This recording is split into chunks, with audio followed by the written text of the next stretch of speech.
Salmo 26, verso 8.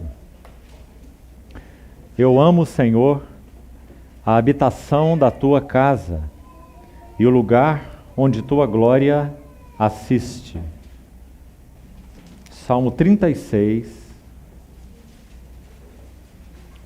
versos 7 a 9. Como é preciosa, ó Deus, a tua benignidade. Por isso os filhos dos homens se acolhem à sombra das tuas asas. Fartam-se da abundância da tua casa, e na torrente das tuas delícias lhes dás de beber.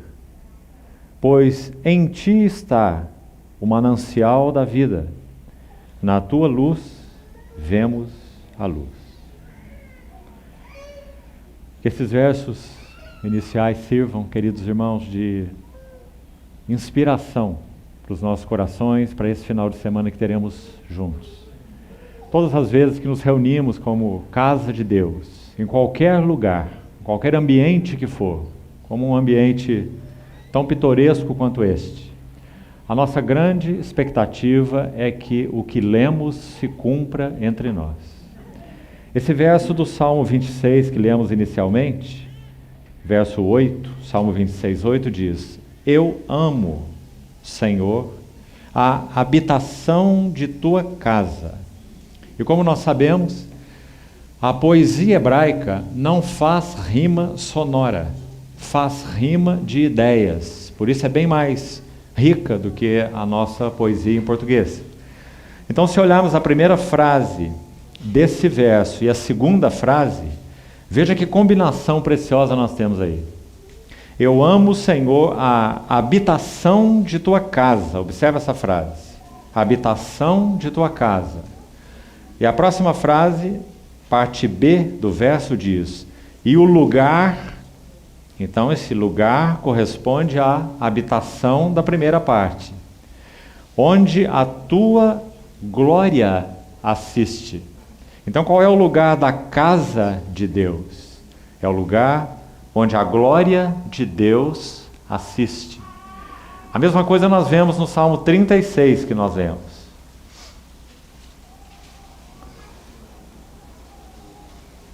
Verso 7 diz então: como é preciosa, ó Deus, tua benignidade, por isso os filhos dos homens se acolhem à sombra das tuas asas.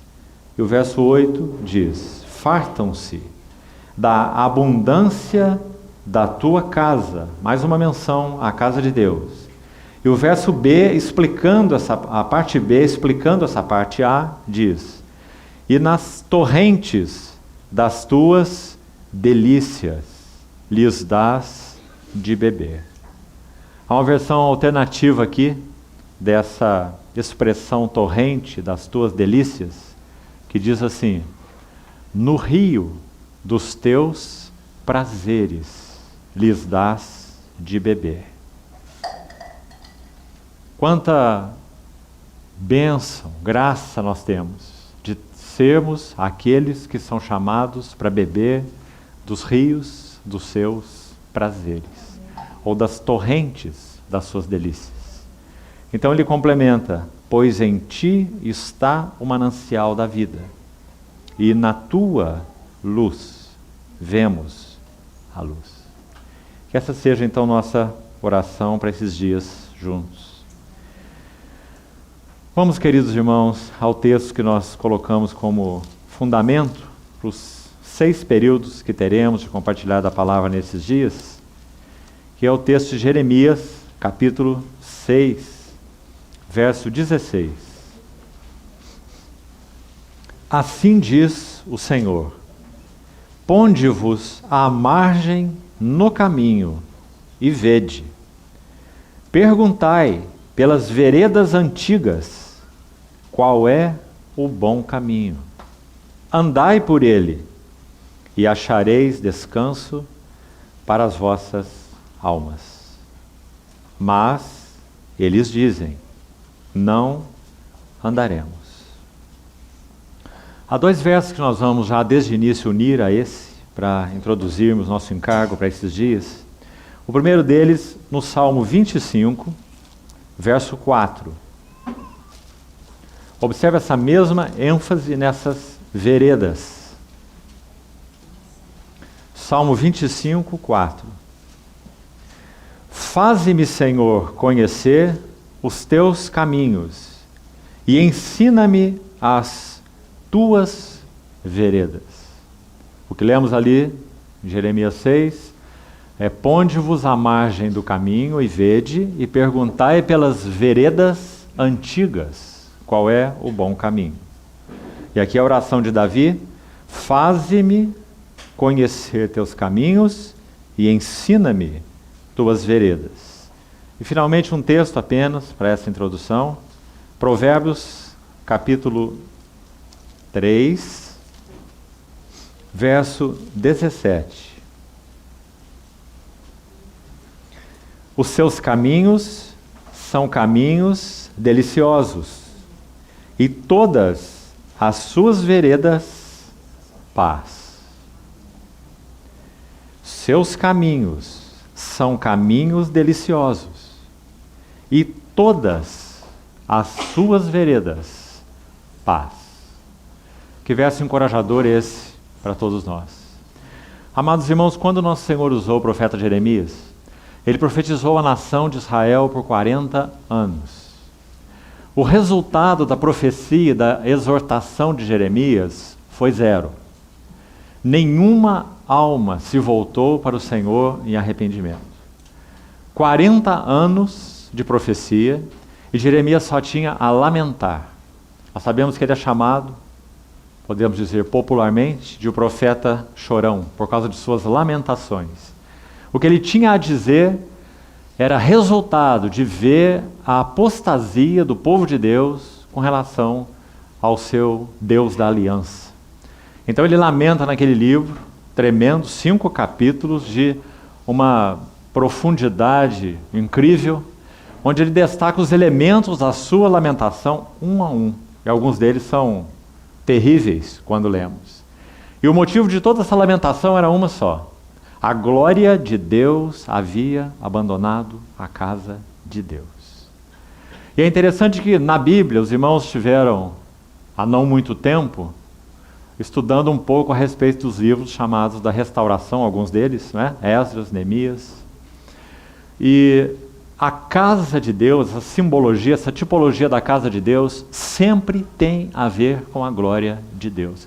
Casa na Bíblia é glória. Assim como cidade na Bíblia é governo. Então, quando Neemias atua na restauração dos muros de Jerusalém, aquilo toca a vida da cidade. Então tem a ver com o governo de Deus.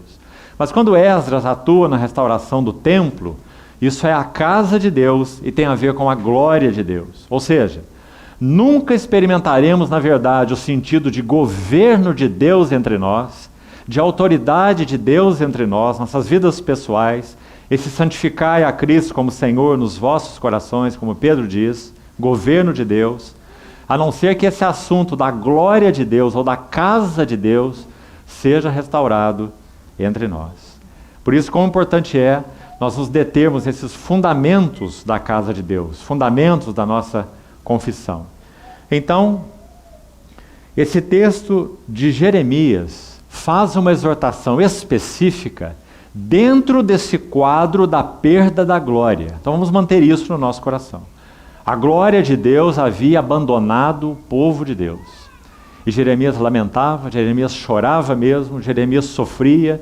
E ele então mencionava quais eram os pontos específicos que evidenciavam que a glória de Deus havia abandonado a casa de Deus.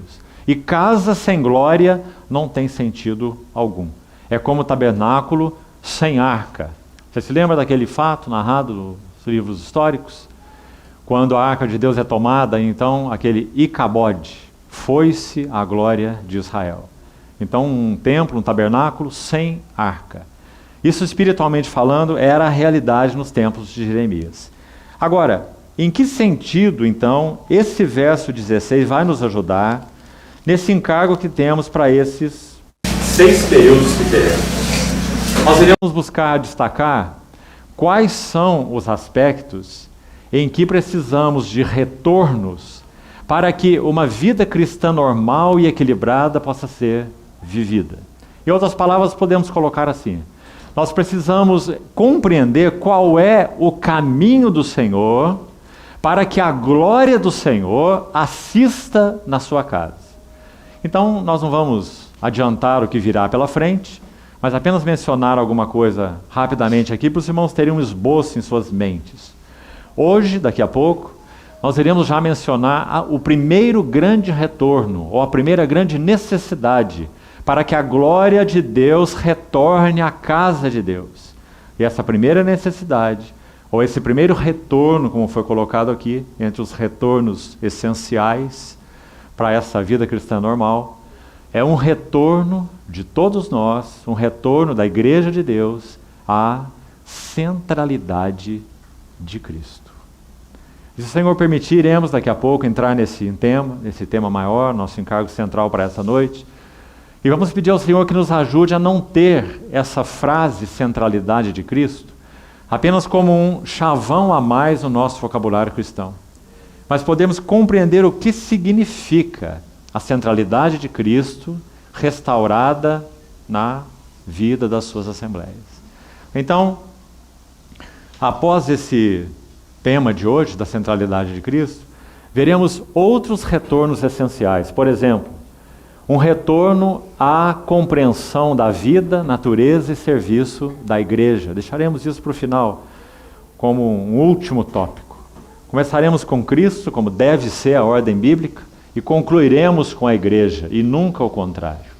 Mas há uma necessidade de um retorno essencial, esse retorno é essencial, à compreensão da vida, natureza e serviço da igreja. Também há uma necessidade, um outro retorno essencial para essa vida cristã normal, um retorno à devoção. Que o Senhor também nos ajude a esse tema. Compreender o que significa retornar à devoção. Nós somos uma geração de cabeça cheia e coração vazio. Se não retornarmos a uma devoção do coração, nunca a glória de Deus será vista de novo em sua casa. Podemos ser cheios de doutrina, cheios de ensino, cheios de conhecimento, mas vazios de coração. Então, o retorno a uma devoção do coração é essencial, para que a glória de Deus assista na sua casa. E assim seguiremos por outros tópicos mais, destacaremos então 6 retornos essenciais. Esperamos na misericórdia do Senhor para compartilharmos um deles cada tempo de reunião que tivermos. 6 retornos, então. Vamos estudar um pouquinho desse versículo 16 de Jeremias, capítulo 6, verso 16, dentro da introdução que fizemos. Escute a exortação de Jeremias com cuidado, porque, irmãos, ela é mais atual, podemos assim dizer, do que qualquer jornal do dia que descrevesse a situação da igreja. Nós precisamos ouvir essa exortação de Jeremias de joelhos diante do Senhor. Olha a primeira frase desse versículo. Ponde-vos à margem no caminho. Primeira parte. Sabe, irmãos, talvez uma das necessidades mais gritantes da Igreja de Deus nos nossos dias sejam homens e mulheres que se ponham à margem do caminho, com as consequências que nós iremos ver nesse próprio versículo, é claro. Isso não fala de uma apostasia, um dos sentidos de apostasia é pôr-se à margem do caminho, né? Você estava caminhando, então pôs-se à margem do caminho, você apostatou. Mas esse versículo não tem esse sentido. Esse versículo está dizendo que o povo estava caminhando atabalhoado, a glória de Deus já havia deixado a casa de Deus, eles não tinham nenhum senso da perda da glória de Deus, né? E então Jeremias tem uma exortação já na abertura do seu livro, o 6º capítulo de um longo livro. E a primeira exortação é: ponde-vos à margem do caminho. Amados irmãos, quanto nós somos tendentes a seguir com o curso das coisas como elas são. Nós sabemos pregar, nós sabemos ensinar, nós sabemos louvar, nós sabemos aconselhar, até, não é? Nós tendemos a confiar nessa bagagem, nessa experiência, nesse depósito. Nós achamos que para se ter, então, a vida da igreja, me permita colocar isso entre aspas, nós temos que ter aquelas partes funcionais de toda a liturgia de uma igreja ou de uma assembleia, não é? E se isso está funcionando, é praticamente garantido que então nós estamos reunidos em nome do Senhor Jesus. E que a glória de Deus está entre nós. Não há um erro maior. Deixe-me citar um exemplo para os irmãos. Quando a palavra de Deus em Mateus diz assim: onde estiverem 2 ou 3 reunidos em meu nome, ali estou no meio deles. Certamente é um verso que todos nós conhecemos.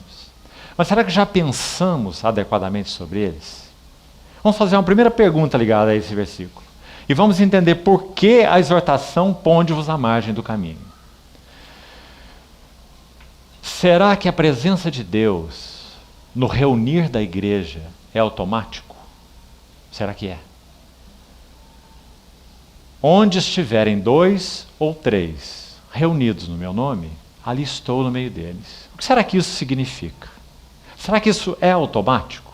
Se temos 2 ou 3 cristãos que professam o nome do Senhor, o Senhor automaticamente está entre eles? Não. Talvez possamos ser ajudados com uma ilustração.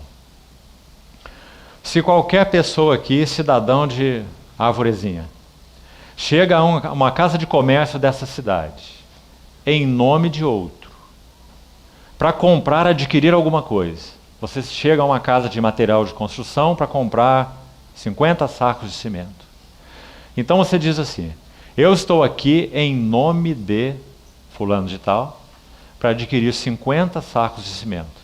2 coisas podem estar acontecendo. Se você realmente está lá, em nome dele, isso significa enviado por ele. Significa que quem quer os 50 sacos de cimento não é você, é ele. Você foi apenas um emissário. Então você está honrando aquele que te enviou. Você conhece a mente dele, a necessidade dele, o interesse dele, não é? E responde à solicitação dele e então vai lá proclamar o nome dele na casa de comércio. Estou aqui em nome do fulano porque ele deseja isso, essa é a necessidade dele, é o que ele quer agora. Então você o está servindo e o honrando. Agora, se você fizer isso sem ele ter te enviado, e você usar o nome dele, o que você está fazendo? Desonrando, denegrindo e roubando a honra dele. Onde estiverem 2 ou 3 reunidos em meu nome, ali eu estou no meio deles. Os irmãos percebem a solenidade dessa declaração? Então nós temos que começar a fazer perguntas. Senhor, me permita usar essa expressão para procurar ser o mais simples possível. A forma como nós nos reunimos te honra? Ou nós estamos replicando coisas que aprendemos de outros? Vamos tomar, por exemplo, louvor. Quando nós nos reunimos e nós vamos louvar, adorar o nosso Senhor, por que fazemos como fazemos? É porque, quem sabe, os CDs dos grupos populares que estão por aí implantaram um modelo e nós trazemos o modelo para o nosso local de reunião? Ou nós estamos respondendo em adoração simples, espontânea, séria, rica, à revelação pessoal do Senhor Jesus àquela assembleia? Adoração nunca é uma ação. Guarde isso no seu coração. Adoração sempre é uma reação. Se o Senhor Jesus não se revelar a nós, nós temos uma adoração velha, uma adoração de ontem. Adoração é uma reação à revelação de Deus. Por que Abraão erguia altares? Ele ergueu na sua vida, a história com o Senhor, 4 altares. Recebeu 11 visitas de Deus, de Ur a Moriá. Uma história maravilhosa a vida de Abraão. A cada revelação específica, em etapas específicas de Deus na relação com Abraão, ele então erguia um altar. O que significa altar? Uma resposta de adoração à revelação de Deus. Será que a revelação do Senhor Jesus tem sido fresca entre nós? Ou será que nós chegamos aí de alguma forma atabalhoados para um tempo de reunião, e então puxamos a lista de cânticos e começamos a cantar no automático, como falamos, não é? Então falamos, Senhor, te agradecemos, porque estamos aqui 2, 3, 4, 5, 400, né? Em teu nome, então o Senhor está no meio de nós. Nós estamos compreendendo as coisas equivocadamente. Porque o Senhor nos dar a sua presença não é automático. Ele garantiu que faria assim para os seus santos. Mas a pergunta sempre vai caber a nós. Será que nós estamos em uma condição adequada que o Senhor possa nos dar a sua presença? Do contrário, não teriam sentido versículos assim: não entristeçais o Espírito de Deus, no qual foste selados para o dia da redenção. Porque tudo seria automático, não é? Nada tem importância se o Espírito Santo, se há entre nós amargura, cólera, ira, blasfêmia, gritaria, inveja, falta de perdão, seja lá o que for, não importa. Estão 2 ou 3 reunidos em nome do Senhor, então o Senhor está no meio de nós. Compreende o erro disso, irmão? Então veja a exortação de Jeremias: ponde-vos à margem do caminho. Amados irmãos, em cada uma das assembleias locais que nós participamos, nós precisamos de irmãos, e nesse caso irmãs também, que consistentemente se coloquem na brecha diante do Senhor para conhecer as demandas atuais do Senhor para aquela assembleia.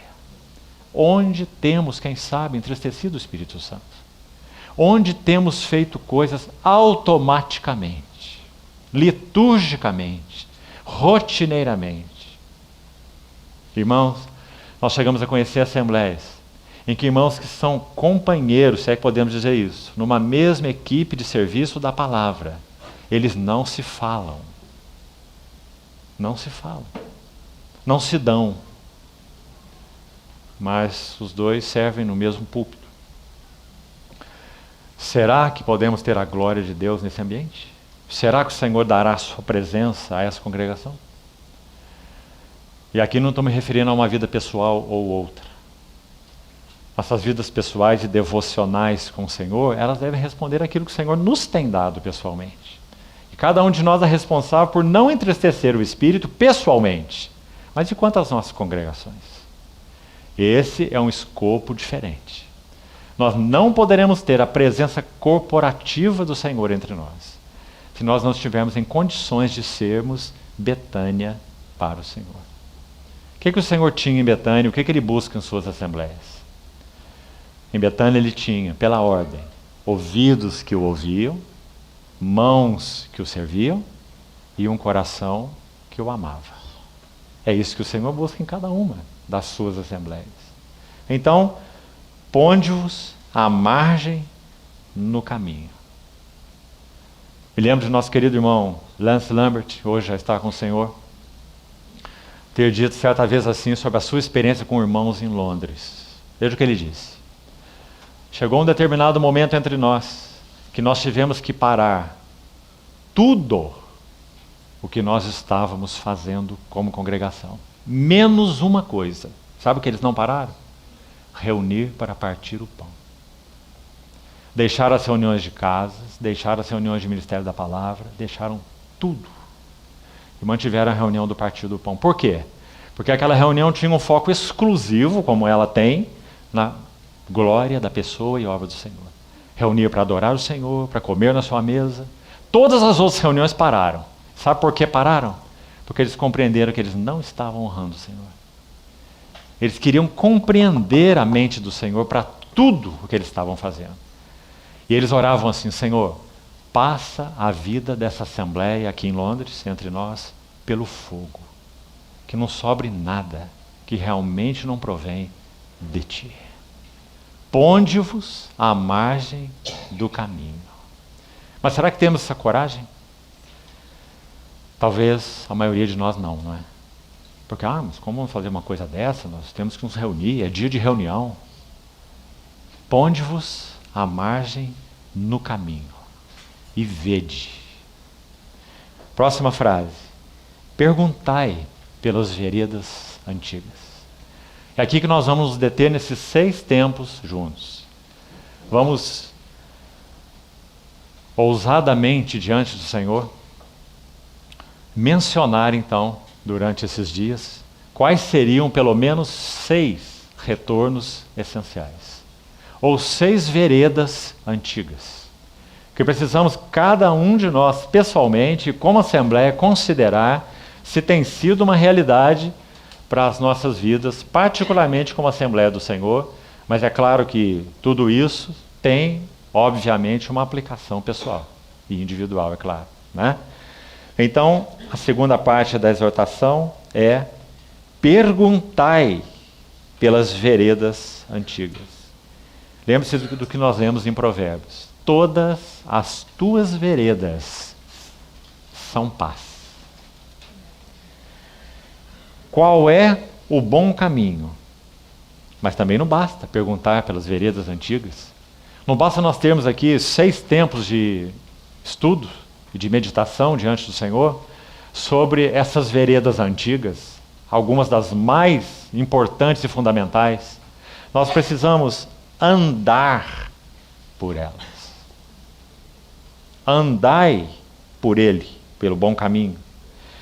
E então nós temos finalmente essa linda frase que praticamente conclui esse verso. Veja: e achareis descanso para as vossas almas.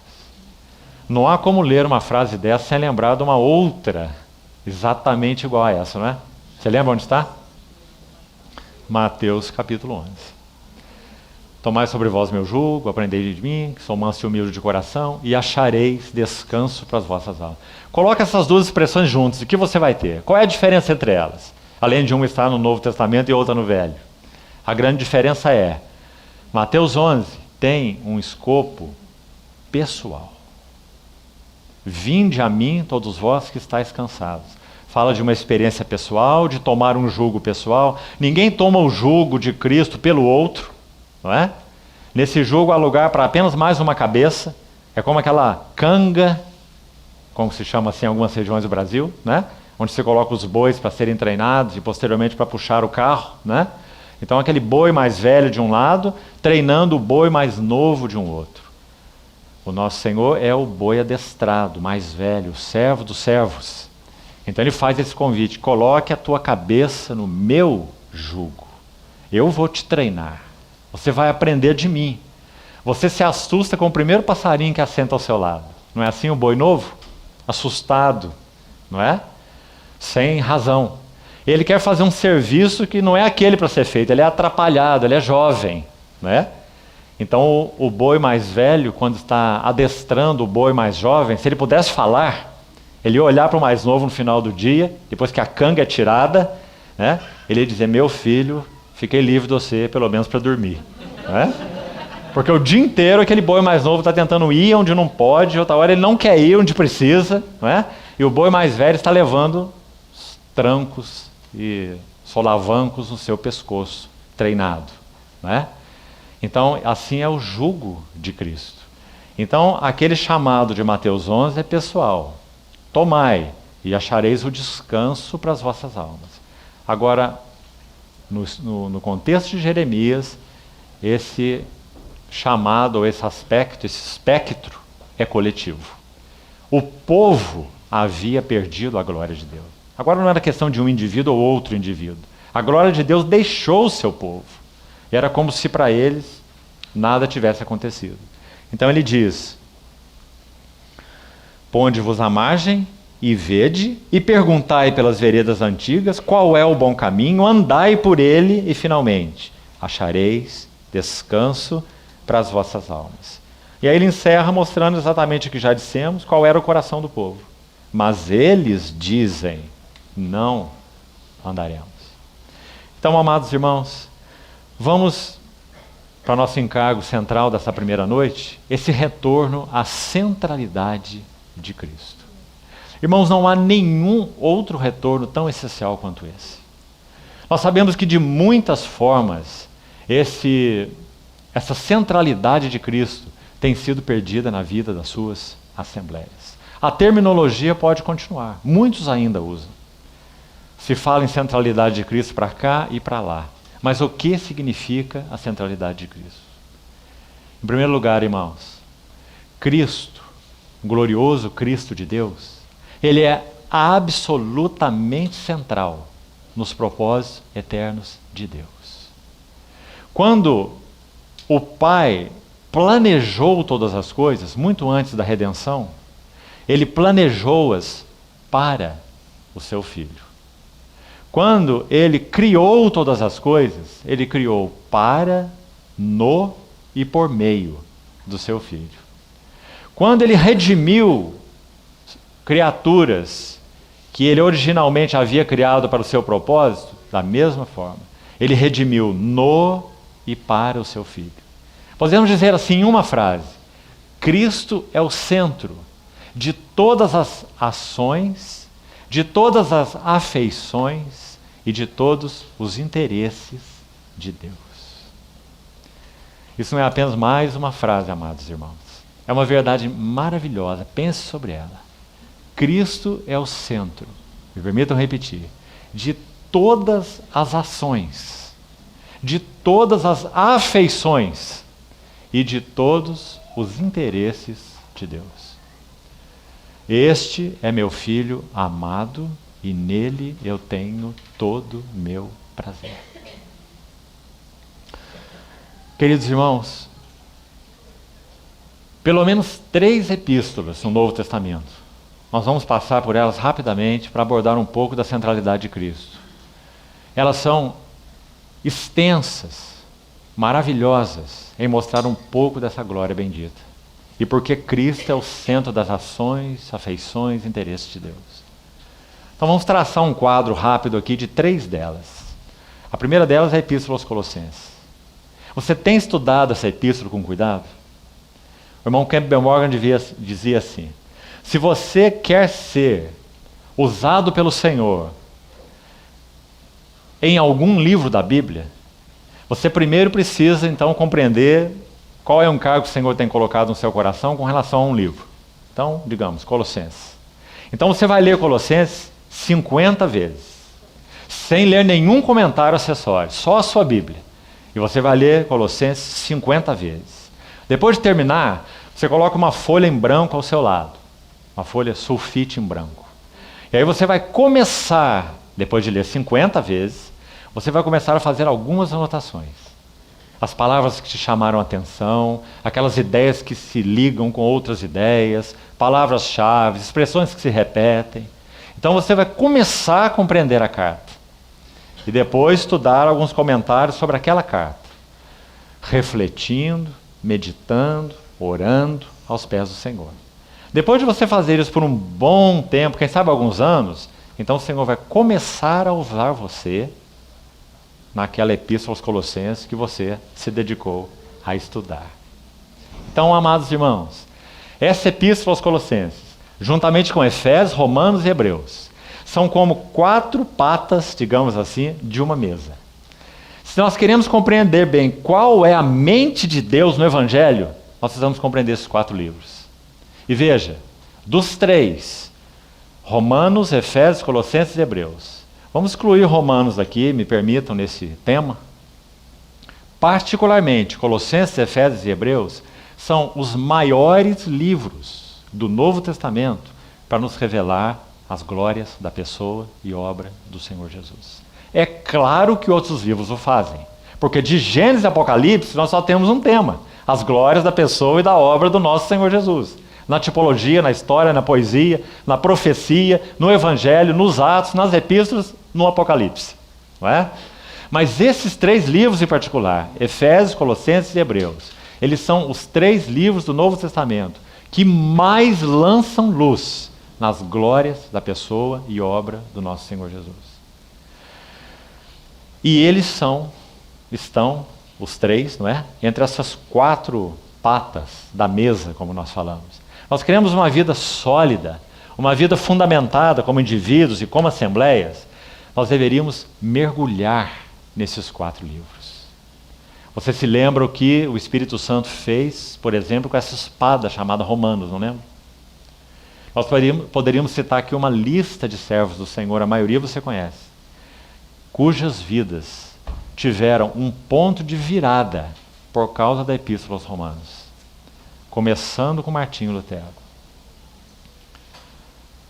passando por John Wesley, por George Whitefield, por Jonathan Edwards, por Austin Sparks, por Watchman Nee, a Epístola de Paulo aos Romanos. Então, amados irmãos, Efésios, Colossenses e Hebreus são 3 livros especiais para nos falar desse assunto, a centralidade de Cristo. Então, alguma coisa rápida sobre Colossenses primeiro.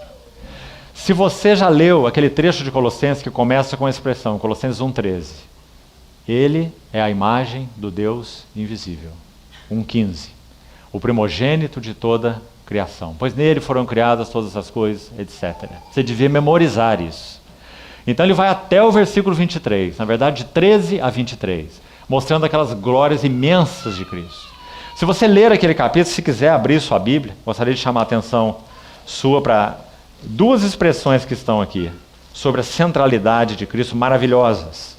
A primeira delas, 2 vezes em Colossenses capítulo 1, a partir do verso 13, você vai encontrar nesse texto até o verso 23, 13 a 23, você vai encontrar 2 vezes a menção de uma palavrinha chave, que somente se você meditar com cuidado, como nós falamos no início, é que então vai se destacar para você.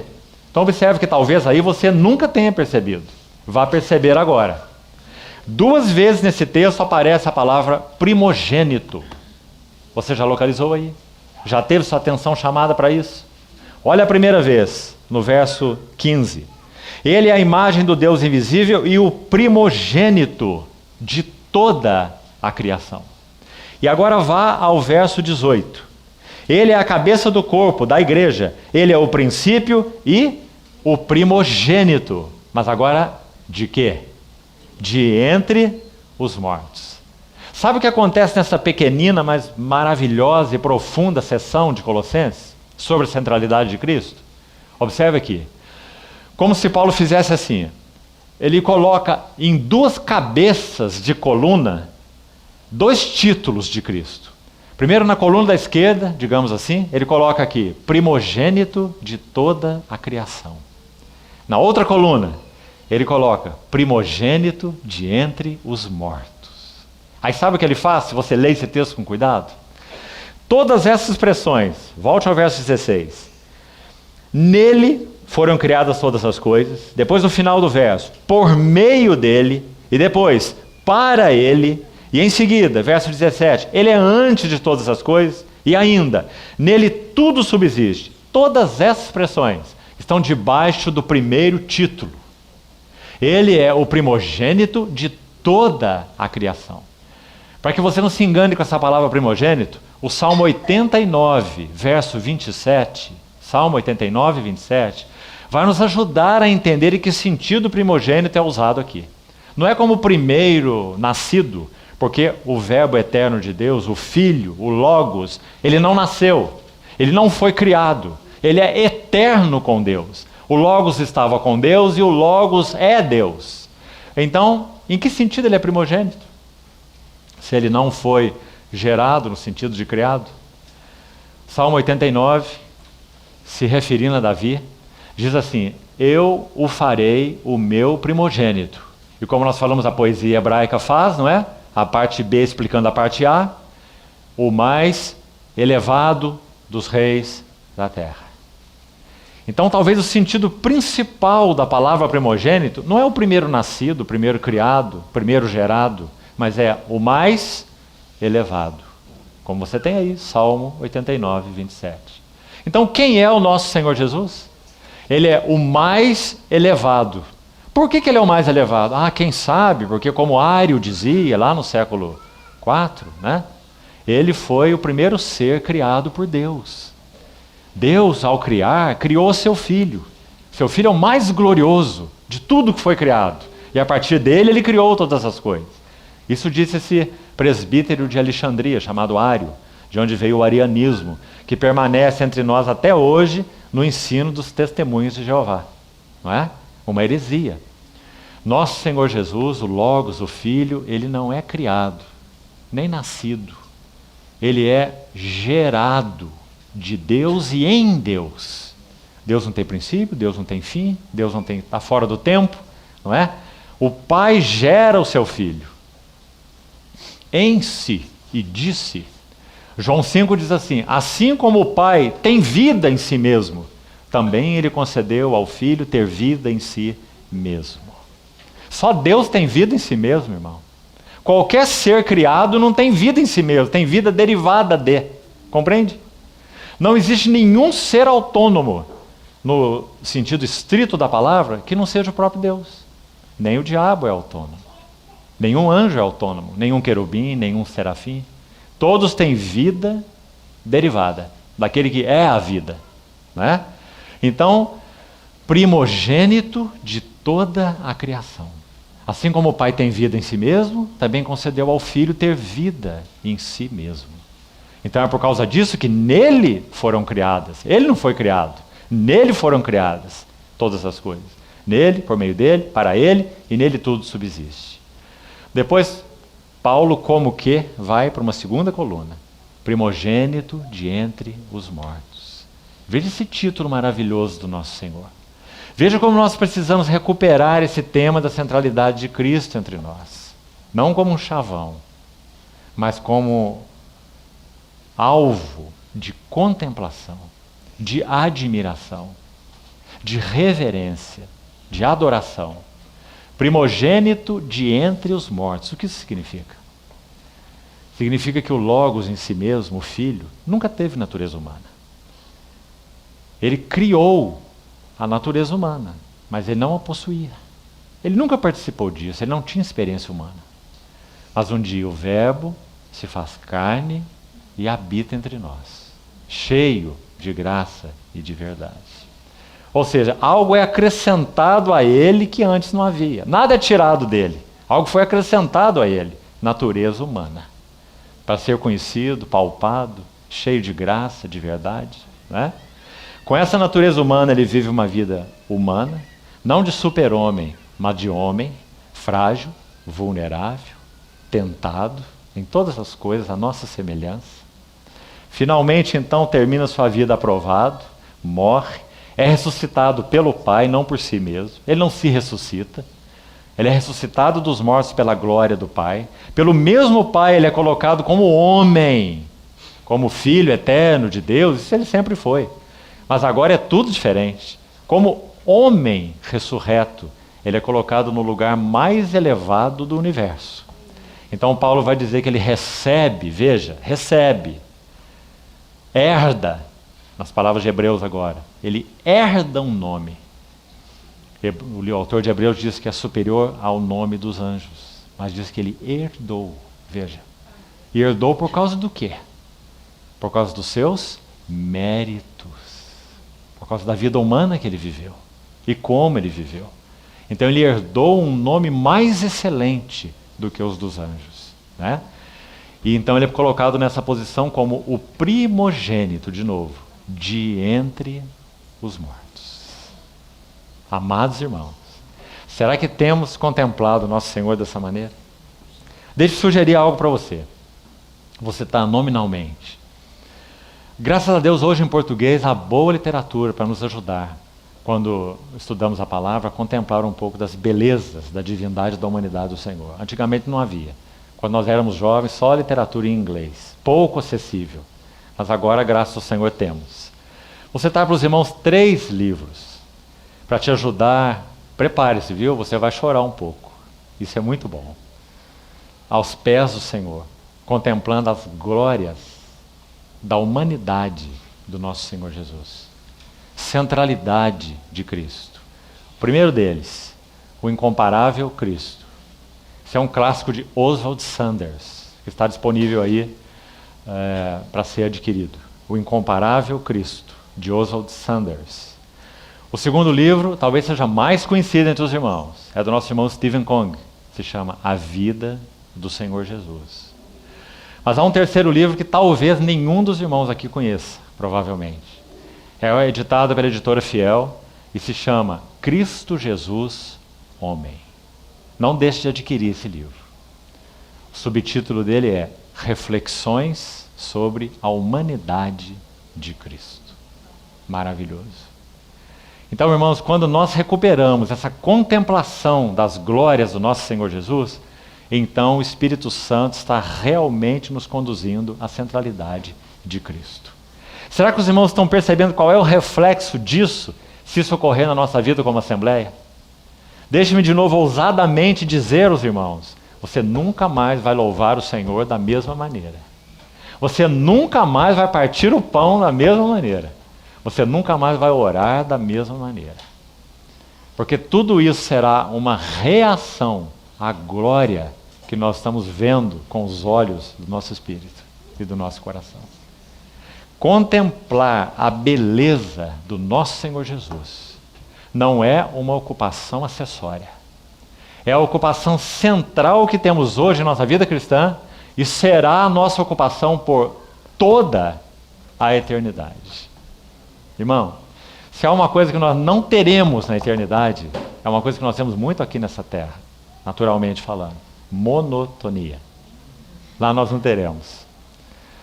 Não sei como que você pensa, se é que pensa um pouco sobre a eternidade, mas deixa eu pensar um pouquinho rápido junto com você. Você pode discordar de mim, não tem nenhum problema, não vou ficar entristecido. Mas sabe como eu vejo a realidade de estarmos face a face com o nosso Senhor? Primeiro, nós veremos nele aquelas marcas que o Tomé teve que tocar para se dobrar diante dele. Nós saberemos muito bem que ele é o nosso Redentor por toda a eternidade. Que nós somos devedores àquele precioso sangue como de cordeiro, sem defeito e sem mácula. Estaremos diante dele, marcados, impressos profundamente com essa convicção: ele é o meu Redentor. Segunda coisa, Paulo diz em Efésios 3 que as riquezas de Cristo são insondáveis. Pense nessa palavra. Sabe o que significa? Nós somos seres limitados agora, porque fomos criados, e seremos limitados para sempre. Acho que isso pode nos ajudar a nos manter sempre humildes, né? Para sempre seremos limitados. Nós nunca seremos divinizados. Houve aí irmãos do passado que andaram falando muito sobre o homem-deus, né? Então coloque esse ensino de lado. O único homem-deus na Bíblia se chama Jesus Cristo. Nunca seremos divinizados. Nunca, nem agora, nem na eternidade. Sempre seremos limitados e estaremos diante do ilimitado. Isso significa que, agora eu vou sugerir algo um pouquinho mais ousado, nossa relação com o Senhor na eternidade será dinâmica, não estática. Digamos que o vaso continuará sendo enchido por toda a eternidade. Sabe por quê? Porque o conhecimento de Cristo é ilimitado. E será que nós estaremos diante dele na eternidade estáticos? O que você acha? Senão, irmãos, olha, eu quase posso me aventurar a te dizer, não vai ser um lugar muito bom, não. Mas se conhecer a Cristo realmente é algo dinâmico, porque suas riquezas são insondáveis, elas são infindáveis, né? As riquezas inesgotáveis de Cristo, então nós estaremos em uma condição própria, espírito, alma e corpo. Não será mais essa carcaça fraca que a cada dia fica pior, né? Mas nós teremos o que a Bíblia chama de corpos glorificados, o mortal absorvido pela vida e o corruptível revestido de incorruptibilidade, não é?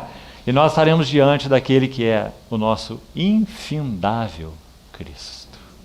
Será que nós estaremos estáticos ou será que estaremos dinâmicos? Dinâmicos. Nós estaremos conhecendo, conhecendo, conhecendo. Aí você pode usar esse gerúndio aí infinitamente. Conhecendo, conhecendo. E sabe qual é o resultado de conhecer na Bíblia? É adorar. Apocalipse diz assim, o seu servo, e isso é no escopo eterno, não está falando de tempo, está falando de eternidade. Os seus servos o servirão. Você já viu algum serviço estático? Você fica estático para dormir, para servir não. Os seus servos o servirão. Isso é dinâmico. E por que o servirão? Porque contemplarão a sua face. Que promessa, amados irmãos. Sabe o que acontecerá conosco naquele dia? Nós nunca mais ofenderemos nosso Senhor Jesus. Porque João diz assim: nunca mais haverá qualquer maldição. Nela, nessa cidade, estará o trono de Deus e do Cordeiro.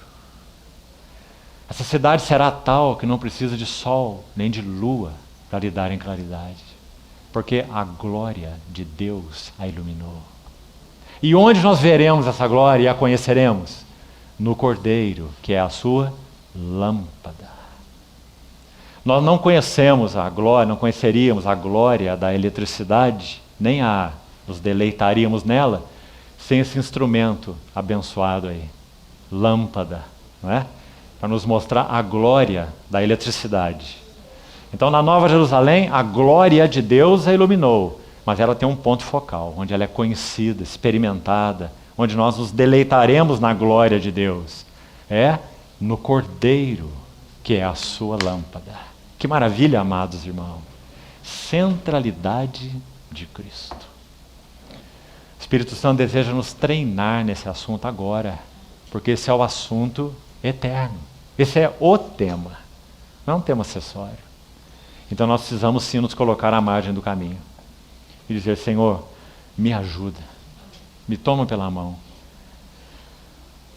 Peço ao Senhor que passe tudo na minha vida pelo fogo. O que tem sido para mim distração? Será que eu tenho distraído com a tua própria igreja? Distraído com louvor, distraído com coisas, distraído com serviço?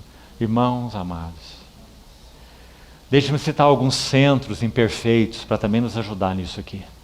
Centros imperfeitos. Você certamente já viu o carro de boi, ou seja lá o que foi, rodando, né? Se você avantajar o movimento, pior vai se tornar a ilustração que eu vou colocar aqui, se você for para um automóvel. Se a roda não estiver perfeitamente centrada, furada no centro, não é? Gravitando e girando em torno do centro, é muito desconfortável essa caminhada. Tente andar numa carroça com roda excêntrica, você vai ver. Não é? Você vai ficar pulando na carroça o tempo todo. Aquela roda vai fazendo assim.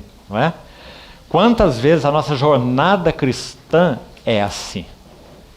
Nós jornadeamos com o Senhor em solavancos. Sabe por quê? Porque estamos fora do eixo. Agora, irmãos, o assunto dos centros imperfeitos, centros equivocados, é tão sutil que nós precisamos ir diante do Senhor para sermos reavaliados. Vou citar algum deles. Primeiro, muito comum no cristianismo, não só atual, sempre foi assim, mas no nosso, sem dúvida, é mais forte, em função dessa geração hedonista, mundana, carnal, no meio da qual vivemos, né? O primeiro centro imperfeito, nossa própria vida e nossos próprios interesses. Quanto nós fugimos da centralidade de Cristo, porque nós queremos colocar Cristo em função de nossas vidas e de nossos interesses. Sabe o que Paulo tem a dizer sobre isso? Lucas registra em Atos o testemunho de Paulo nesse sentido. Ele diz assim, Atos 20, verso 24. Porém, em nada considero, preste atenção, a vida. Ele está servindo a vida dele. Em nada considero a vida preciosa. Como continua o versículo? Para mim mesmo. Será que isso é verdade sobre nós? Será que quando nós olhamos para a nossa vida, isso é verdade? Nós podemos dizer ao Senhor, Senhor, eu não considero em nada a minha vida preciosa para mim. O que isso significa? Vou viver para os meus prazeres, vou viver para os meus planos, vou viver para as minhas metas, vou viver para os meus interesses, vou viver para o meu gozo. Meu. Paulo dizia, não, em nada. Considero minha vida preciosa para mim. Então ela é preciosa em que sentido? Ou será que Paulo não achava que a vida dele era preciosa? Sim, ele achava que a vida dele era preciosa. Mas para quê? Ele vai dizer, contanto que eu complete minha carreira e o ministério que recebi do Senhor Jesus. Para testemunhar. Olha aí onde estava a preciosidade. Testemunhar o evangelho da graça de Deus. Não é maravilhoso, irmãos? E isso é a centralidade de Cristo. Você vê que não é só um chavão, Centralidade de Cristo para lá, centralidade de Cristo para lá. Lemos nos livros aí, quantos irmãos falam disso? Mas o quanto isso é real para nós? Está aí o primeiro teste. Na nossa relação com o Senhor, nossa vida e nossos interesses são centrais? Ou nosso próprio Senhor Jesus é central? Então está aí o primeiro centro equivocado. Achar que Cristo possa ser colocado em função de nossos interesses. Ponte para atingirmos um alvo. No cristianismo em geral, amados irmãos, sim, essa é a história. O nome de Cristo é proclamado e Cristo é buscado como uma ponte para se atingir algo. Seja paz, saúde, prosperidade, dinheiro, poder, fama, sucesso, honra, glória e muita coisa mais. A lista é longa. E Cristo é o meio para se atingir essas coisas. Saúde, paz, prosperidade. Não é? Eixo excêntrico. Segunda coisa. Vamos piorando o assunto até o fim. Né? Você já achou duro primeiro, então tem que tampar seu ouvido aí para não ouvir os outros. Próximo centro equivocado. Parece ser um centro adequado, mas é um centro equivocado. Nossas famílias. Irmãos, se as nossas famílias não estiverem centradas realmente em Cristo, nossas famílias são um centro equivocado. Há pais que se mataram buscando dedicar suas vidas às suas famílias. Sabe qual foi o resultado? Perderam suas famílias. Porque nossas famílias não são o centro. Nós precisamos aprender a enquadrar as nossas famílias no centro que é Cristo. Há muitos pais dedicados que tiveram uma carreira nobre de dedicação como pais, cristãos, mas que perderam seus filhos. Nossas famílias só podem ser centradas em Cristo mesmo, porque nossas famílias não são o centro do propósito eterno de Deus. Há uma frase que é muito mal utilizada, você talvez já tenha ouvido, então eu vou repeti-la aqui, porque ela foi dita por alguém que a colocou no seu sentido preciso e exato, e ela tem sido deturpada. E a frase é o seguinte: cuide dos interesses do Senhor e saiba que o Senhor cuidará dos seus interesses. Aí aqueles que deturpam essa frase dizem assim: se envolva com a obra de Deus, o que importa é a obra de Deus. Então se envolva com a obra de Deus, não se preocupe com a sua casa. Porque se você se envolve com a obra de Deus, Deus cuida de sua casa. E nós sabemos que esse é mais um centro equivocado. A obra de Deus também não é o centro. Né? Mas a frase, como foi dita pelo irmão, ela é perfeita. Porque se os nossos corações estão aplicados no centro correto, então nós temos a garantia da retaguarda do Senhor sobre aquilo que é, entre aspas, nosso, ou que nós chamamos de nosso. Compreende, irmão? Então assim o irmão que usou essa frase a utilizou. Então família é mais um centro equivocado. Terceiro centro equivocado: igreja. Você vê que o perigo está aumentando? A igreja também não é o centro do propósito eterno de Deus. Se nós focamos nosso coração, se nós focamos nossa visão na igreja, nós perdemos o centro de Deus. Nós nos tornamos servos da igreja, digamos assim. Nós nos tornamos mensageiros da igreja. Nossa mensagem é a igreja e não o próprio Cristo. Então a igreja é outro centro equivocado. Um servo do Senhor disse assim: você quer ter a igreja? Então pregue Cristo e você terá a igreja. Você quer ter problemas? Então pregue a igreja e você terá problemas. Porque você terá uma forma de igreja, uma estrutura de igreja, uma prática de igreja. Aliás, essas frases são muito comuns, né? Você quer ter a igreja? Então pratique isso, isso, isso ou aquilo. Se você garante essas práticas, você garante a vida da igreja, como é chamado. Você vê o perigo disso? Mais um centro equivocado: unidade. Quanta coisa se fala sobre unidade em nossos dias. Quanto mais se prega sobre unidade, o povo de Deus tem que ser um, o povo de Deus é um, vamos esquecer nossas diferenças, vamos ser um. Quanto mais se prega unidade, mais divisão se tem. Porque a unidade não é o centro dos propósitos eternos de Deus. Há uma frase de um textozinho pequeno de Sparks, eu tenho aqui, eu gostaria de ler para os irmãos. Preste atenção no que o nosso irmão Sparks escreveu sobre essa questão da unidade. Escute bem. Fomos chamados para orar, para que o Senhor dê visão aos vasos do seu ministério nesses dias. Uma visão por meio da qual ele trará o seu povo para dentro de uma renovada revelação de si mesmo. O Senhor trazendo o seu povo para uma renovada revelação de si mesmo, do Senhor. E então, qual a consequência? Ele, o Senhor, irá unir o seu povo, não como uma organização, e nem como uma multidão de pessoas que aceitam certa interpretação particular da verdade. É o que nós mais temos hoje. Por isso nós temos aqueles nomes. Ah, não, eu sou de convicção calvinista. Não, eu sou de convicção reformada. Eu sou de convicção não sei o quê. Não é? Focos secundários, pequenos. Não é? Embora respeitemos todos eles, isso não é o foco de Deus. Então ele diz, não uni-los como uma multidão de pessoas que aceitam uma certa interpretação particular da verdade. Isso é um clube. Não é? O clube dos meus. Os que aceitam essa interpretação. Os que não aceitam estão lá no outro clube. Compreende? E aí ele conclui. Mas o Senhor irá uni-los por laços espirituais, porque quiseram ver o Senhor de forma nova. O Senhor irá uni-los por laços espirituais, porque quiseram ver o Senhor de forma nova. Então já temos que fazer outra pergunta aqui, né? Nós temos desejado ver o Senhor de forma nova?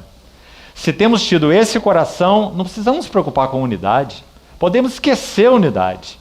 Se queremos ver o Senhor de forma nova, o Senhor vai nos unir com laços verdadeiramente espirituais. Porque as outras coisas serão secundárias. Porque são secundárias. Então ele conclui assim, escute bem. E tudo o que estamos pedindo é que haja um ministrar tal de Cristo nesse mundo, pela revelação do Espírito Santo, que tudo que não seja Cristo seja retirado. E que o seu povo seja unido ao seu Senhor. E se, ele conclui assim, e se estiverem assim unidos a Ele, então haverá unidade entre eles, e as divisões cessarão. Qual é o caminho para as divisões então cessarem? É pregar unidade? Não. É uma visão renovada das glórias do nosso Senhor Jesus. Diante dessa visão, nenhuma divisão subsiste. Então, amado irmão, vamos seguir um pouquinho mais. A Epístola aos Efésios. Falamos um pouquinho de Colossenses. Ali a centralidade de Cristo, os dois títulos principais. A Epístola aos Efésios. Sabe o que ela tem para dizer logo na sua abertura? Efésios 1, 10. Confira aí. Quando Paulo vai descrevendo o propósito de Deus, aquelas bênçãos espirituais, eleição, predestinação, redenção pela ordem, revelação, ele diz, desvendando-os o mistério da sua vontade. E aí ele vai escrever assim no verso 10. Qual é esse mistério da sua vontade? É fazer convergir em Cristo todas as coisas, tanto as do céu como as da terra. Efésios 1, 10. Você viu aí? Você poderia, por favor, abrir Romanos 13 também? Queria mostrar para os irmãos qual é o único outro lugar nas Escrituras onde essa palavra convergir aparece, para entendermos o que Paulo quer nos dizer aí nesse texto.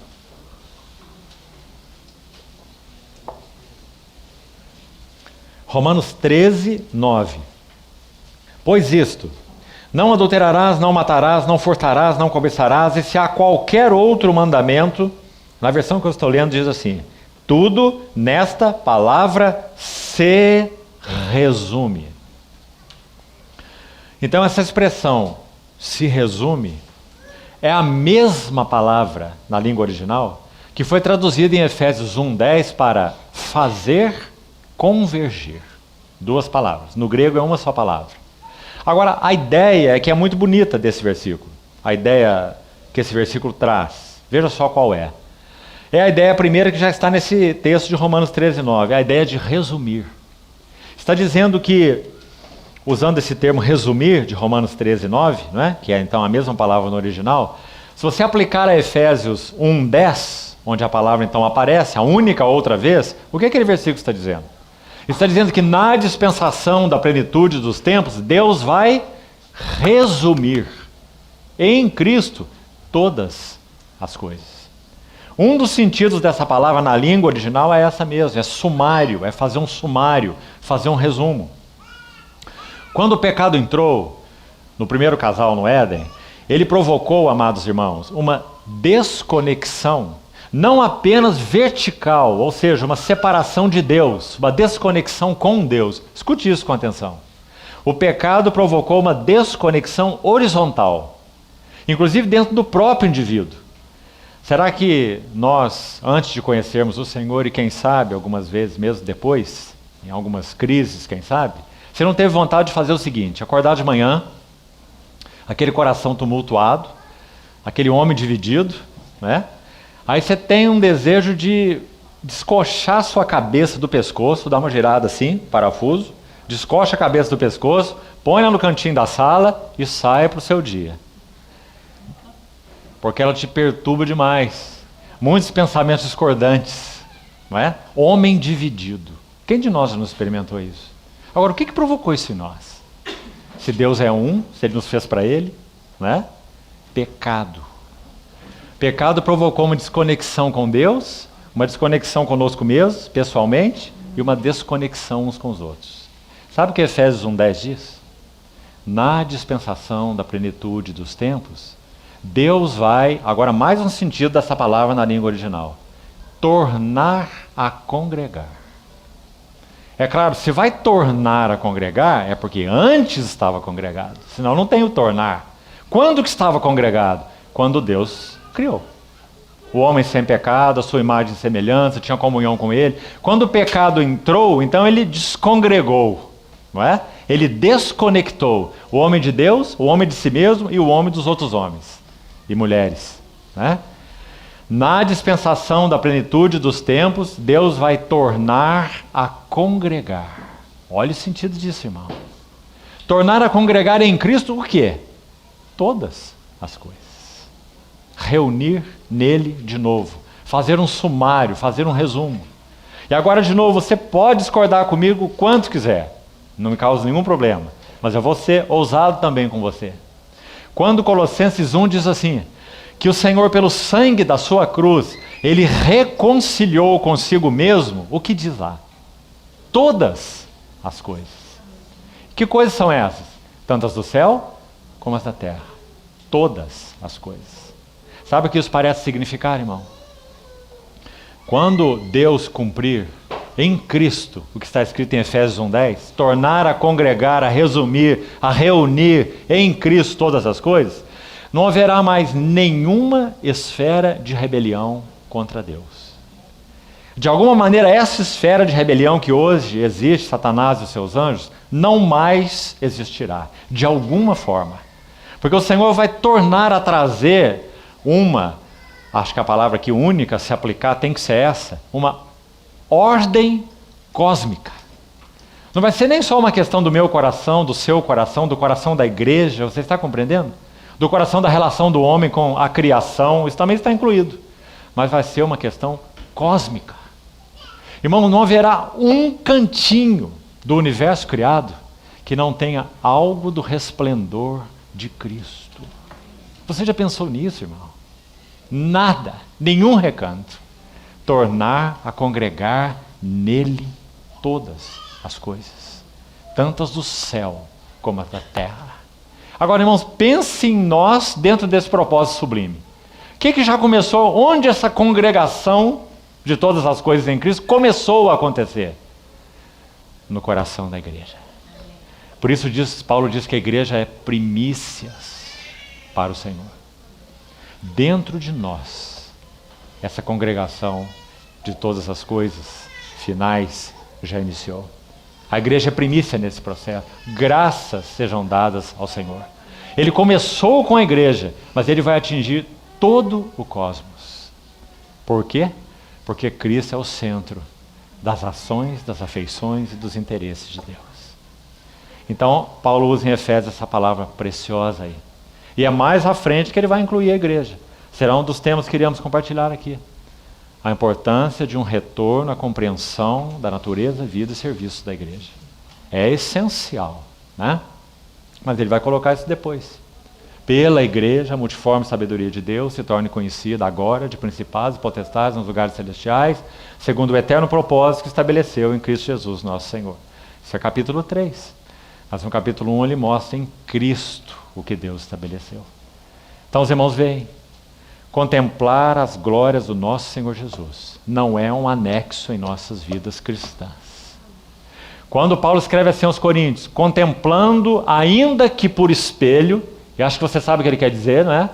Os espelhos naquele tempo não eram espelhos de sílica, eram espelhos de bronze polido, transmitiam uma imagem pálida do objeto, não é? Um latão, um bronze polido. Então você olhava, podia ver alguma coisa, alguns contornos, podia pentear um cabelo, seja lá o que fosse, colocar um adorno, mas era um espelho tão inferior, não é? Que desses atuais que temos. Assim nós contemplamos o nosso Senhor hoje. Por mais que seja precioso, por mais que seja glorioso, e é o nosso chamamento, contemplar nosso Senhor, mas é ainda uma imagem embaçada. Virá o dia em que nós veremos de modo perfeito, como João diz. Seremos semelhantes a Ele, porque haveremos de vê-lo como Ele é. Não mais um espelho de latão, mas face a face. Mas olha o que ele diz mesmo sobre esse espelho de latão, no sentido de que nós não estamos ainda face a face com o Senhor, mas nós já o contemplamos, porque esse é o ministério do Espírito Santo. Ele me glorificará, ele vai receber tudo que é meu e vou-lo-á de anunciar. Para isso foi que ele veio, não é para nos encher de coisas, de bênçãos, de poderes. Ele veio habitar na igreja, sobretudo, para abrir os olhos da igreja para ver as belezas e riquezas de Cristo, não é? Então, mesmo nessa condição atual, olha o que Paulo tem para dizer. Contemplando, como por espelho, a glória do Senhor, nós somos transformados. De glória em glória, na sua própria imagem. Irmão, você já pensou sobre esse versículo? O que é que o Espírito Santo está dizendo que tem real poder transformador em nossas vidas? O que é? Fazer voz, promessas, em si mesmo, ler a Bíblia, orar, ir na reunião, todas essas coisas são importantes. Mas o que é que tem poder de nos transformar? Contemplar a glória do nosso Senhor Jesus. Irmão, só isso transforma caráter. E transformação profunda é transformação de caráter. Não é transformação de ações, de métodos, externa. É transformação de caráter. O que pode transformar o nosso caráter? Só tem uma coisa: contemplar as glórias do nosso Senhor Jesus. Seremos transformados de glória em glória. Ele está falando de subir uma escada mesmo, de uma esfera de glória para outra esfera de glória, e outra, e outra, e outra, até que Ele venha. E quem faz isso, segundo esse versículo? Ele diz, pelo Espírito do Senhor.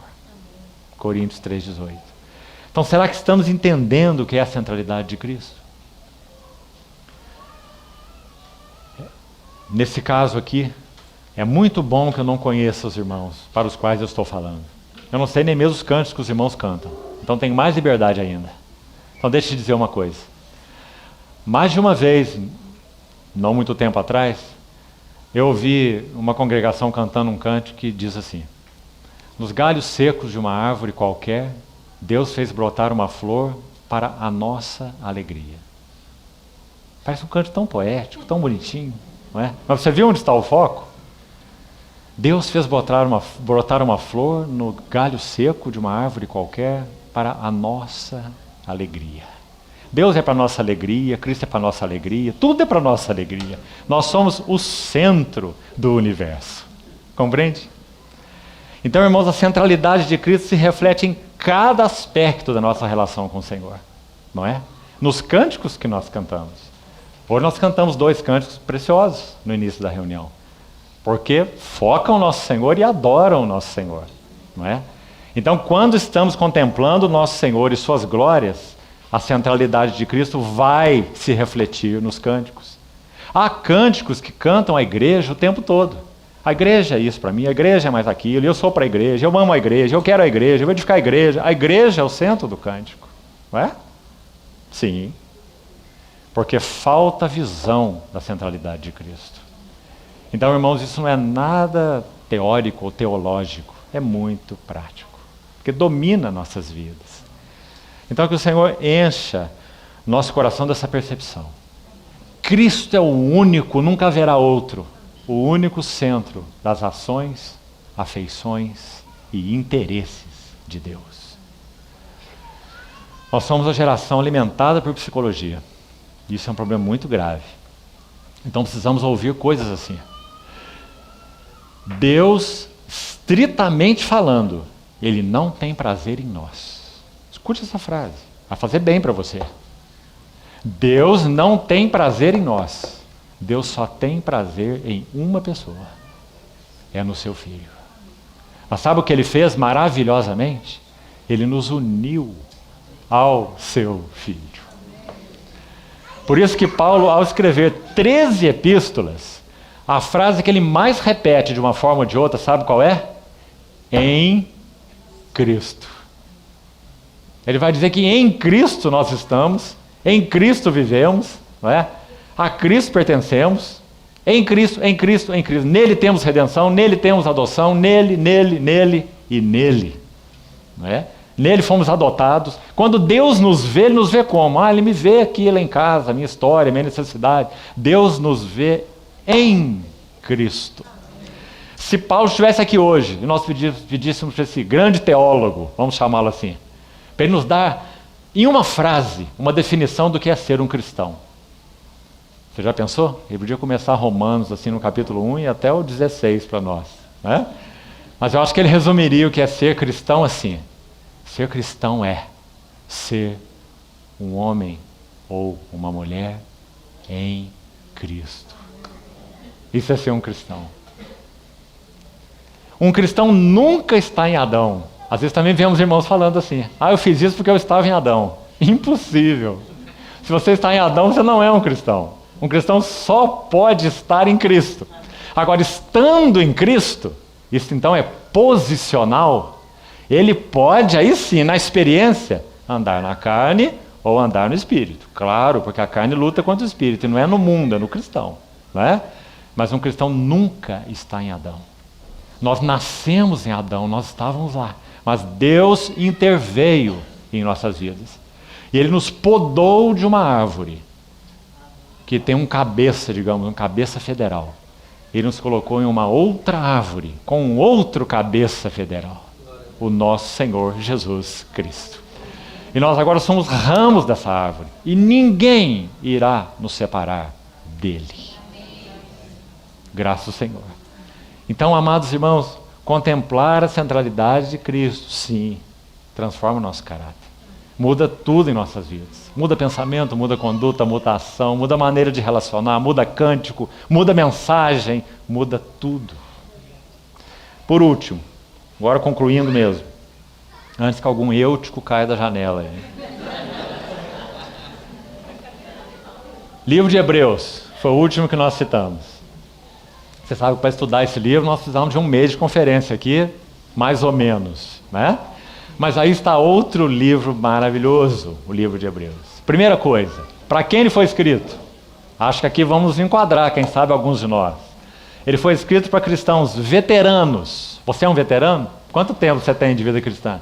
Se tem mais de 8 anos, é veterano. Porque talvez o livro de Hebreus tenha sido escrito para irmãos que tinham até 8 anos, ou mais de 8 anos de vida cristã. Já mais de 8 anos de vida cristã. Tendo em conta o tempo decorrido, deveríeis ser mestres. Esse tempo decorrido, segundo muitos estudiosos, no mínimo 8 anos de jornada com o Senhor eles já tinham. Então, se você tem mais de 8 anos, pode se considerar um veterano. Né? Mesmo que ainda seja um veterano bebê. Porque aí é uma outra história. Né? Então, eles eram veteranos. Segundo, eles estavam cansados, não estavam? Por que o capítulo 12 diz: levantai as vossas mãos descaídas e os vossos joelhos trôpegos, e fazei caminhos retos para os vossos pés? Eles estavam cansados. Por que no mesmo capítulo 12 ainda, o autor diz no verso 3 assim: considerai a Jesus que suportou tamanha oposição dos pecadores, para que não vos fatigueis, desmaiando em vossas almas.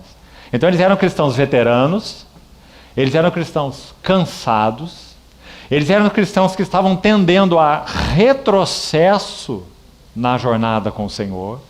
Ele vai exortar seriamente no capítulo 6 sobre isso, né? Então talvez os enquadremos aí. Veteranos, cansados, estão lá dizendo: olha, eu vou lá naquela conferência lá no sítio do nosso irmão Carlos, é Arvorezinho, mas é a última vez. Se o Senhor também não falar no meu coração, eu desisto de tudo. Não é? Retroceder. Quantas vezes, quem sabe, isso passou pelo nosso coração? Então, irmãos, se nós estamos nessa condição, sabe o que o Espírito Santo tem para nos dizer? Sabe qual é o antídoto para esse quadro, para resolver esse problema? É um só. Vou dizer para os irmãos qual é o antídoto maravilhoso. O antídoto é: Ele é o herdeiro de todas as coisas, pelo qual Deus fez o universo. Ele é o resplendor da glória e a expressão exata do seu ser, sustentando todas as coisas pela palavra do seu poder. Depois de fazer purificação dos pecados, assentou-se à destra do trono da majestade nas alturas, tendo se tornado tão superior aos anjos, quanto herdou mais excelente nome do que eles. Isso abre a epístola aos Hebreus, preste atenção, que foi destinada a cristãos veteranos, cansados e tendentes a retrocesso. O que foi dado para eles como remédio? O biotônico Fontoura. Já ouviu falar nisso? Sabe qual era o deles? Uma visão renovada das glórias da pessoa e da obra do Senhor Jesus. Se isso não for verdadeiro, nada vai nos ajudar. Pare de fazer promessa, irmão. Agora vai dar, agora eu vou, estou animado, me reconsagrei. Esquece, irmão. Esse ânimo, se durar uma semana, é muito. Uma visão renovada das glórias do nosso Senhor Jesus. Esse é o único antídoto contra a velhice cristã. Compreende? O retrocesso cristão, o cansaço cristão. Há uma irmã que, escrevendo um dos seus hinos maravilhosos, ela diz assim: de sacrifícios jamais faleis. Um privilégio antes é.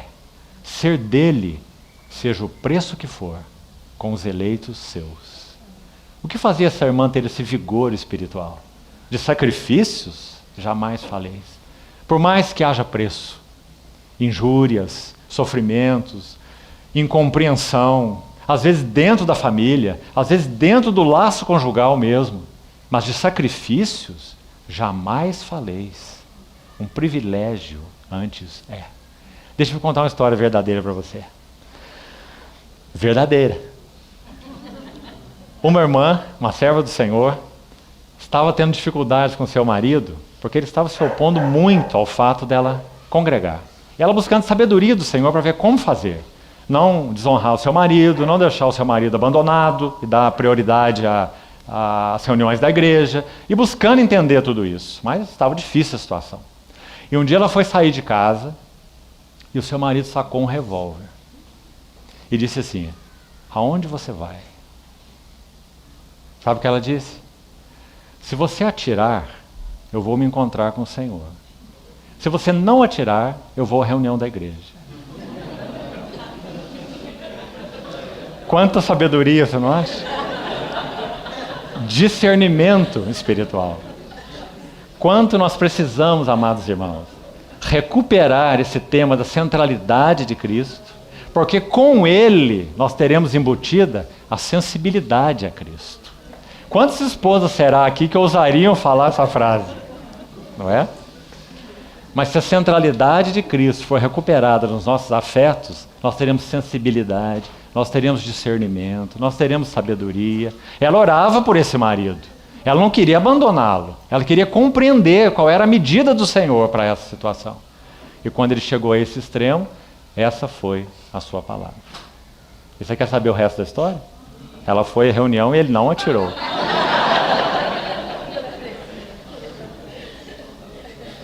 Então, para concluirmos, o livro de Hebreus, ele faz as menções mais sublimes à humanidade de Cristo.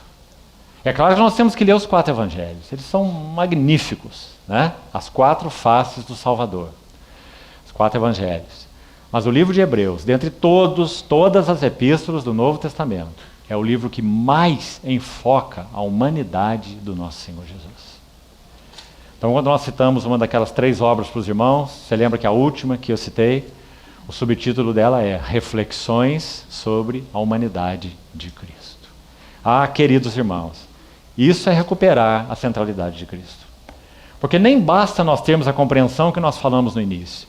Ele é o centro, nele tudo vai tornar a congregar, ele é o primogênito de toda a criação, ele é primogênito dentre os mortos. Maravilhoso demais você meditar nisso e contemplar isso diante do Senhor. Mas, em particular, meditarmos sobre a humanidade de Cristo. Ah, queridos irmãos, tem um poder e um valor transformador em nossas vidas, de aguçar afetos, mas não são afetos emocionais. Jonathan Edwards chamava isso, no seu tempo, escrevendo para o seu tempo, de afetos religiosos. Foi a palavra que ele usou. Ele tem um clássico de centenas de páginas, chamado Um Tratado sobre os Afetos Religiosos. E o tema de Jonathan Edwards era exatamente essa devoção, essa contemplação do nosso Senhor Jesus. E não há nada que resgate a devoção fervorosa dos nossos corações ao nosso Senhor, como contemplar a humanidade do nosso Senhor Jesus. Concluindo aqui, quando Paulo descreve aquele cântico, aquele é um cântico mesmo em Filipenses 2, quando vai dizer que ele, subsistindo em forma de Deus, não julga como usurpação ser igual a Deus, mas a si mesmo se esvazia, primeiro esvaziamento, depois ele segue e vai dizer, e a si mesmo se humilhou, segundo esvaziamento, assumindo forma de servo, reconhecido em figura humana. Quando aquele texto resume a jornada do nosso Senhor, digamos, do céu à terra e depois de volta ao céu, não é? Deus lhe deu o nome que está acima de todo nome, para que o nome de Jesus se dobre todo o joelho. Então ele fala da descida do verbo para a terra, a encarnação, e do retorno do verbo agora encarnado para o trono do universo, de novo, para a posição mais alta, né? Ele resume o significado da pessoa e obra do Senhor Jesus naquele pequeno texto. Então, quando nós abrimos os evangelhos e meditamos nesse tema, é tão impressionante, amados irmãos. Nós vemos que o nosso Senhor Jesus assume essa natureza humana, um menininho.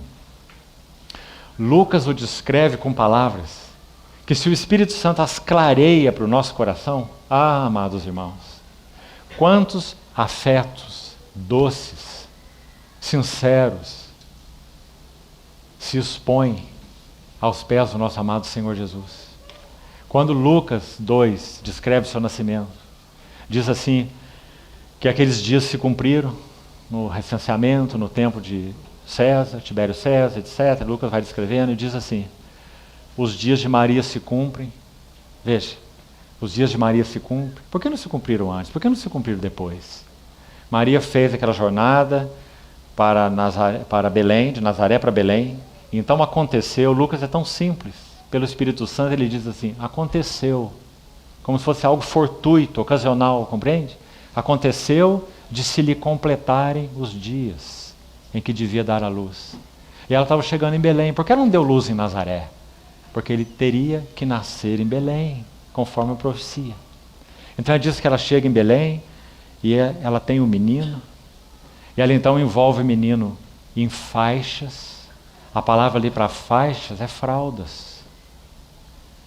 O soberano, Filho de Deus, primogênito de toda a criação, em fraldas. Envolve o menino em fraldas e o deita numa manjedoura. Lucas diz que isso seria um sinal é a palavra que ele usa, tão precioso, que quando o anjo se manifesta aos pastores, ele menciona isso a eles. Como se ele dissesse, vocês já viram algum menininho envolto nas fraldas e deitado no lugar onde o boi come? É comum? Não é comum. Então vocês vão lá que vocês vão ver um sinal. Uma criança envolta em fraldas e deitada numa manjedoura. Aí Lucas descreve aquele quadro, agora ele chama de uma miríade celestial, que dizia, glória a Deus nas alturas, paz na terra, aos homens a quem Ele quer bem. Quem sabe quantas vezes lemos aquele texto, não é? Mas, queridos irmãos, quão diferente é quando o Espírito Santo abre os nossos olhos e nós contemplamos aquele bebezinho ali. Ele é o nosso Senhor Jesus Cristo. Aí Lucas vai dizer que ele crescia em fé. Você pode imaginar Jesus crescendo em fé? Vai dizer, não, eu que tenho que crescer em fé. Ele cresceu em fé. Você pode imaginar ele crescer em sabedoria? Cresceu em sabedoria. Ah, amado irmão, como nós precisamos meditar nessa vida maravilhosa. Porque na medida que contemplamos as glórias dele, é que nós somos transformados de glória em glória. E o resultado é devoção, amor, uma relação com ele. Ele se torna tão único aos nossos corações, por causa do que ele é. Ele é único. Ele é único para Deus, ele é único para toda a criação, mas o Espírito Santo quer que ele seja único para os nossos corações. E isso só será possível se a centralidade de Cristo for recuperada na nossa vida pessoal e na nossa vida congregacional. Que o Senhor nos ajude nisso, irmãos. Não nos percamos nem na Bíblia. Sabe o que acontece em reuniões assim, principalmente quando temos muitos jovens? Muitas perguntas. Curiosidades. Ah, irmão, mas o que você pensa se Adão tinha umbigo ou não tinha umbigo? O que você acha do arrebatamento? Quantas perguntas, quantas curiosidades. Sabe, irmão, depois de estudar esse assunto por 40 anos, assuntos relacionados ao arrebatamento e à vinda do Senhor. Sim, eu era um jovem tão curioso quanto vocês e comecei a estudar isso muito cedo. Vou te dar a minha conclusão que eu tenho hoje. Nenhum de nós pode afirmar pela Bíblia que o nosso Senhor Jesus virá antes da tribulação ou depois da tribulação. Sabe por que não podemos? Porque ele não deixou esse assunto claro. Aí diz, deixou claro sim. Eu tenho todos os meus textos aqui. Aí eu posso te dar um monte de textos lá, que vão combater os teus textos. Porque o Senhor não deixou esse tema claro. Sabe por que não? Porque ele não é essencial. Sabe o que é essencial? A si mesmo se santifica todo que nele tem esta esperança. Assim como ele é santo, é puro. Sabe o que é essencial? É nós aguardarmos o Senhor que vem, mais do que as questões ligadas à vinda do Senhor. Muitos irmãos têm se confundido nisso. A vinda do Senhor é assim, então ele vem, nós vamos passar por tribulação, então se prepare, vamos para o campo, vamos aprender a plantar, furar poço, temos que esconder porque vamos ser perseguidos. Cuidado, irmão. Cuidado com essas coisas. Devemos guardar os nossos corações no refúgio. No refúgio. E o refúgio não é campo, não é poço. O refúgio é Ele mesmo. Então, que o Senhor encontre lugar para recuperar no nosso coração essa centralidade de Cristo. Amanhã, se o Senhor permitir, seguimos então para outros temas. Vamos orar antes de concluirmos?